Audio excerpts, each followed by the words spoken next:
माय माऊली नमस्कार. विविध कथासार ग्रंथमधून आपण श्री रामदास स्वामींचे मनाचे श्लोक भावार्थ अभिवाचन करत आहोत. तुम्ही सुद्धा 5 श्लोक बोला, लाभ घ्या, लाभ द्या. चला तर सुरुवात करूया. श्लोक 36 ते 40. सदा सर्वदा देव सन्निधी आहे, कृपाळूपणे अल्पधारिष्ट पाहे, सुखानंद आनंद कैवल्य दानी, नोपेक्षिकदा रामदासाभिमानी. ईश्वर सदैव आपल्याजवळ असतो, अत्यंत निकट असतो, पण अत्यंत दयाळूपणाने तो आपल्या धैर्याची अगदी छोटी कसोटी पाहतो. तो सुखरूप, आनंदमय, मोक्ष देणारा उदार दाता सुद्धा होय.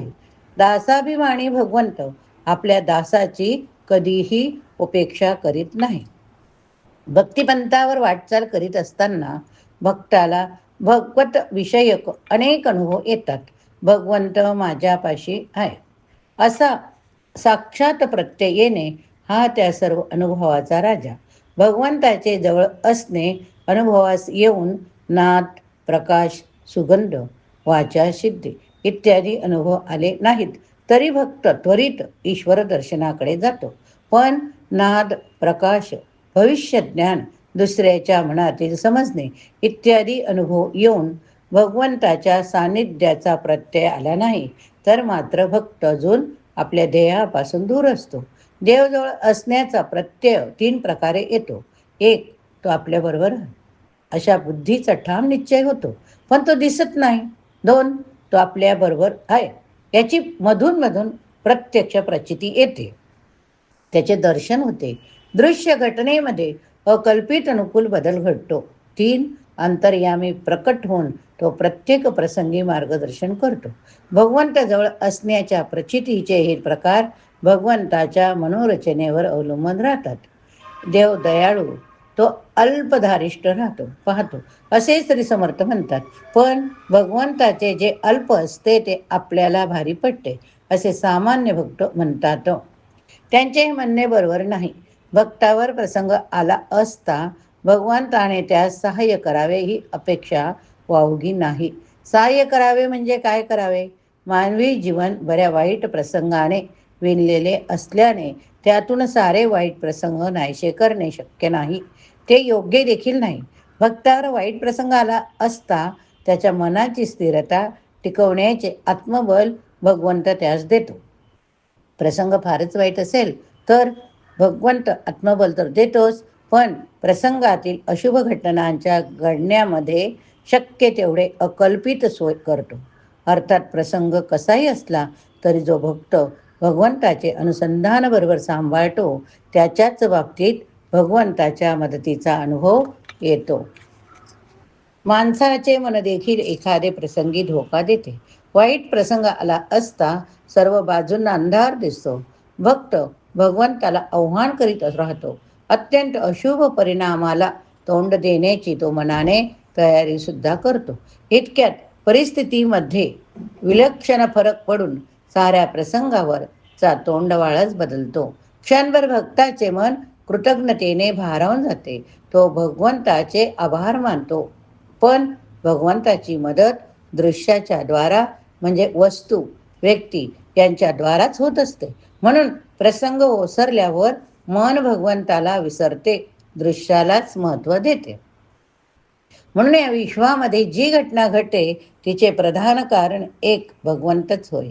बाकीचे दृश्य कारणे ही त्या मूळ कारणाची तात्पुरती रूपे होय, अशी निसंशय धारणा तयार होणे हाच जे देवाच्या जवळ असण्याचा सर्वोत्तम अनुभव होय. भक्त त्या अनुभवावर जगतो.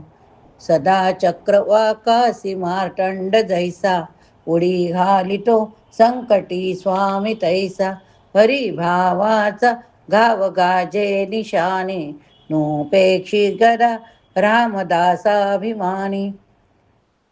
चक्रवाक पक्षांचे जोडपे विरहाच्या संकटात असता सूर्य त्यांच्या मुक्ततेसाठी धावून येतो, त्याचप्रमाणे भक्त संकटात असता भक्त स्वामी भगवंत त्या संकटातून सोडवण्यास धावून येतो.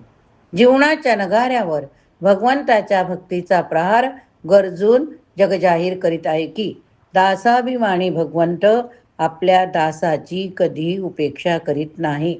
भगवंत म्हणजे खरोखर जीव आणि शिव. एकाच झाडावर वस्ती करणारे एकाच जातीचे दोन पक्षी.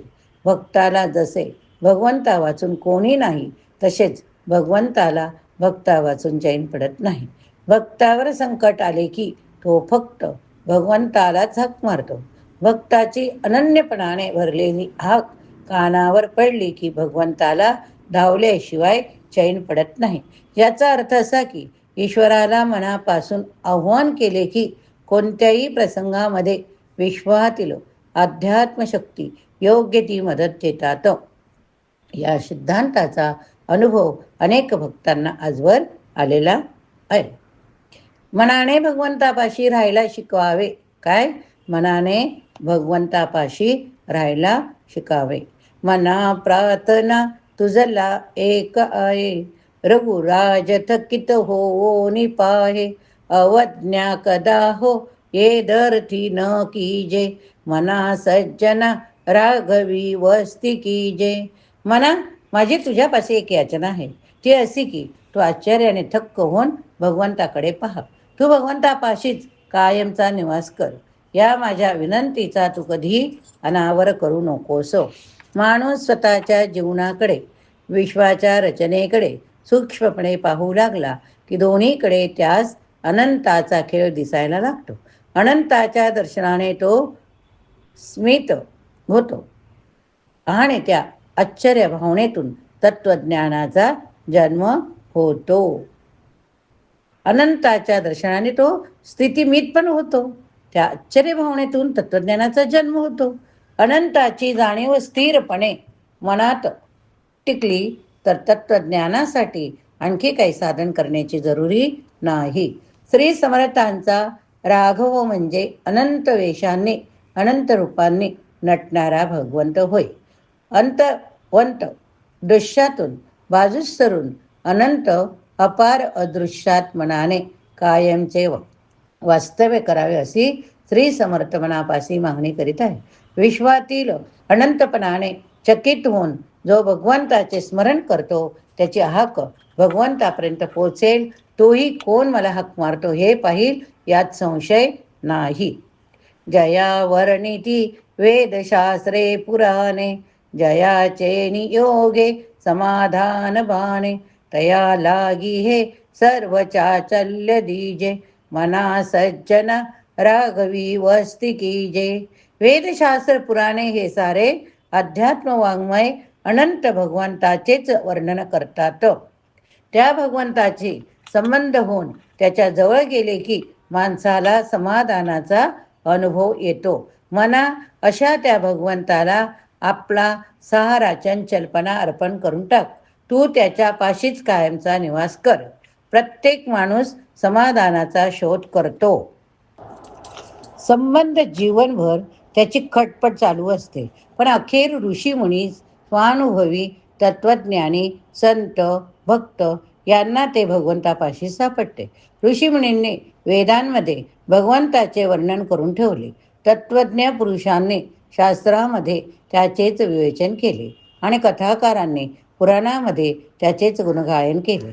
भगवंत स्वतः आनंदमय असल्याने त्याच्यापाशी दुःखाचा मागमूस नसतो.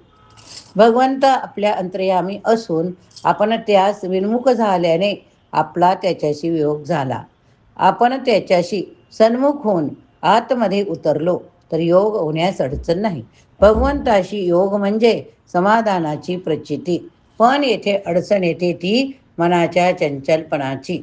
मनामध्ये देण्याची शक्ती आहे. पण जर त्याने आपले लक्ष भगवंताला दिले तर भगवंताप्रमाणेच ते स्थिर होईल, अनंतरूप होईल. त्यासाठी भगवंताच्या ठिकाणी निवास करण्याचा अभ्यास हवा. मना पाविजे सर्वई सुख जेथे, अति आदरे ठेविजे लक्ष तेथे, विवेके कुडी कल्पना पालटीजे, मना सज्जना राघवी वस्ती कीजे. मना, ज्या ठिकाणी संपूर्ण सुख प्राप्त होते त्या ठिकाणी अतिशय पूज्य बुद्धीने आपले लक्ष गुंतवून ठेव. त्याचप्रमाणे अगदी सरळ विचार करून वाईट मनोवृत्ती टाकून दे. तिच्या जागी दुसऱ्या चांगल्या मनोवृत्तीचा स्वीकार कर. मना, तू भगवंतापाशीच कायमचा निवास कर. सुख मिळविण्याचे माणसाचे प्रयोग सतत चालू असतात. त्यापैकी काही प्रयोग यशस्वी होता यात शंका नाही, पण यशस्वी प्रयोगातून निर्माण झालेल्या सुखाचे प्रमाण आपल्या अपेक्षेच्या मानाने अल्प असते. म्हणजे अल्प सुखासाठी आपण मोठी किंमत देतो. त्याच्याऐवजी सुखाचा संपूर्ण साठा डोळ्यापुढे ठेवून त्यासाठी सारे लक्ष तेथे गुंतवले तर तो पदरात पडून मनाला समाधान लाभेल. पण तेथे लक्ष गुंतवण्यास मन पवित्र व्हावे लागते. काम क्रोधादी विकार दुष्ट भावना, काम क्रोधादी विकार दुष्ट भावना, वाईट मनोवृत्ती, अशुभ विचार इत्यादी यांनी मन गढूळ होते. गढूळ मन फार स्थूल बनल्याने सूक्ष्माचे अनुसंधान ठेवण्याची शक्ती त्याच्या ठिकाणी उरत नाही. सच्चिदानंद स्वरूप भगवंत हा एकमेव संपूर्ण सुखाचा साठा, पण तो अदृश्य, अतिशय सूक्ष्म. त्याच्या पातळीवर जाऊन ध्यानात मन स्थिर होण्यासाठी मनात कोणत्याही दृश्य वस्तूंचे प्रेम राहू चालत नाही. या ठिकाणी आपला 40वा श्लोक संपला. पुढील भागात पुढील श्लोक बघूया. जर तुम्ही श्रवण केले असेल तर बोला की जय जय रघुवीर समर्थ, जय जय रघुवीर समर्थ, जय जय रघुवीर समर्थ, जय जय रघुवीर समर्थ. श्रवण केले तर लिहायला विसरू नका. जय जय रघुवीर समर्थ, जय जय रघुवीर समर्थ प्रतिक्रियेत.